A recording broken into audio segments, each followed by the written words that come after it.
2. Etiology of abnormal behavior. Introduction. In this study session, you will examine causes of abnormal behaviors. You will also examine classification of these causes from a holistic standpoint, using assessment process in abnormal behavior. At the end of this study session, you should be able to explain causes of abnormal behavior according to specific models of classification and discuss the assessment process in abnormal behavior.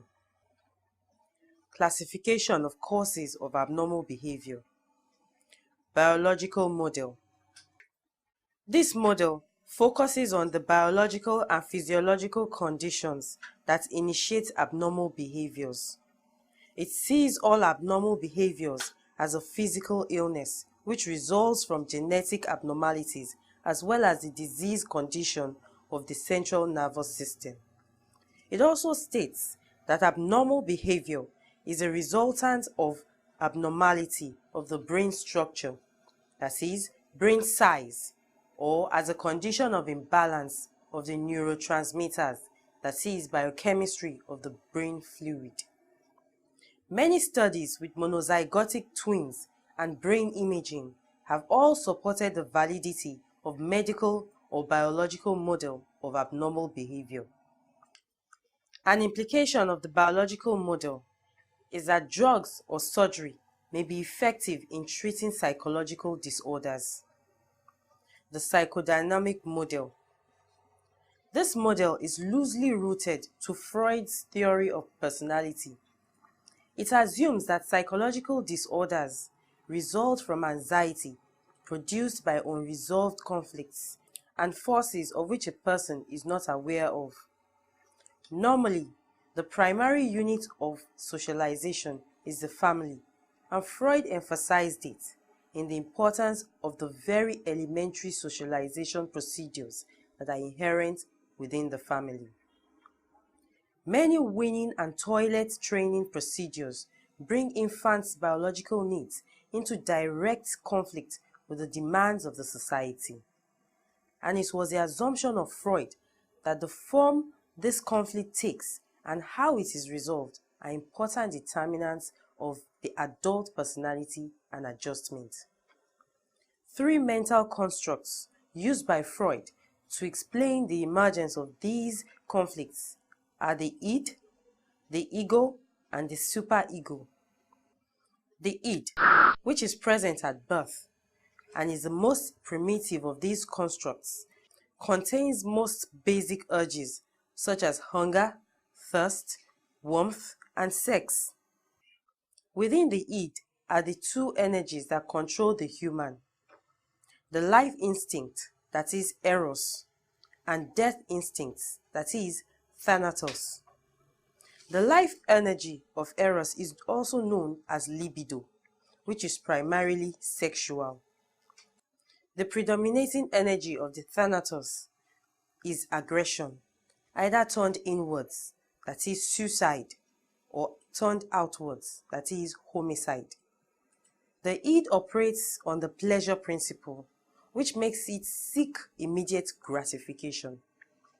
Frustration of the id to satisfy the immediate need may result into conflict that makes it engage in primary process thinking, generating mental images of desired objects, that is, fantasy.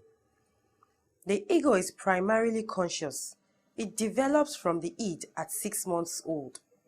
It operates on the reality principle, which enables it to mediate between what is possible and mere fantasy. The ego uses secondary process thinking, which involves planning and decision making. The third mental structure used by Freud is the superego. This develops through internalized societal standards or moral values passed down through parental socialization. Proper or improper resolutions of the interaction between the three mental constructs, according to Freud, determines abnormal behavior.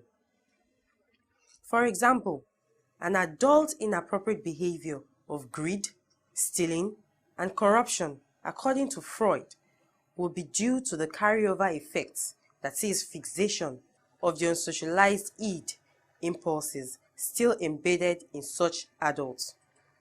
Freud further contended that development during childhood consists of successive stages, known as psychosexual stages of development, which he defined in terms of those parts of the body that appear to dominate the behavior and life of the child.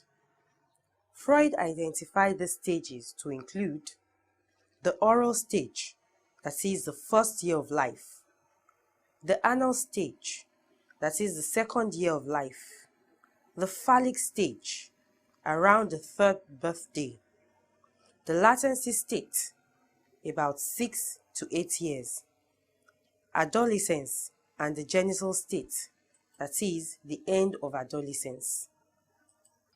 By the end of adolescence, the conflicts of the earlier stages should have been resolved and the resulting behavior patterns established as personality traits. Ideally, the individual has been transformed from a narcissistic, pleasure-seeking infant into a socialized, reality-oriented being. Humanistic or existential model. Humanists assume that inner psychic forces are important in establishing and maintaining a normal lifestyle. Humanists believe that people have much more cognitive control over their lives. They focus on the self, the purposes, values, concepts, capacity for growth, and subjective experiences of the person. They see human beings as relatively free, that is, controlled neither by environmental nor biological urges.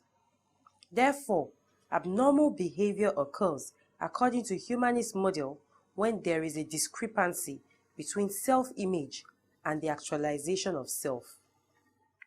Behavioral or social learning model.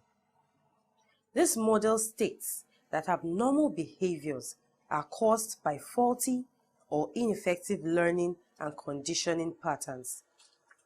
Two fundamental assumptions of the social learning theorists are that abnormal behavior can be reshaped, and that more appropriate and worthwhile behavior can be substituted through traditional learning techniques. Proponents of the behavioral or social learning model, Skinner and Pallo, in 1969, demonstrated the systematic relationship between behavior and forces in the environment that control it. The social learning theorists assume that events in a person's environment reinforce or punish various behaviors selectively, and in doing so, they shape personality and create maladjustment. Sociocultural models. A culture is a way of life of a group of people, and it is distinguished from a society, which is the organized group of people who follow a particular way of life.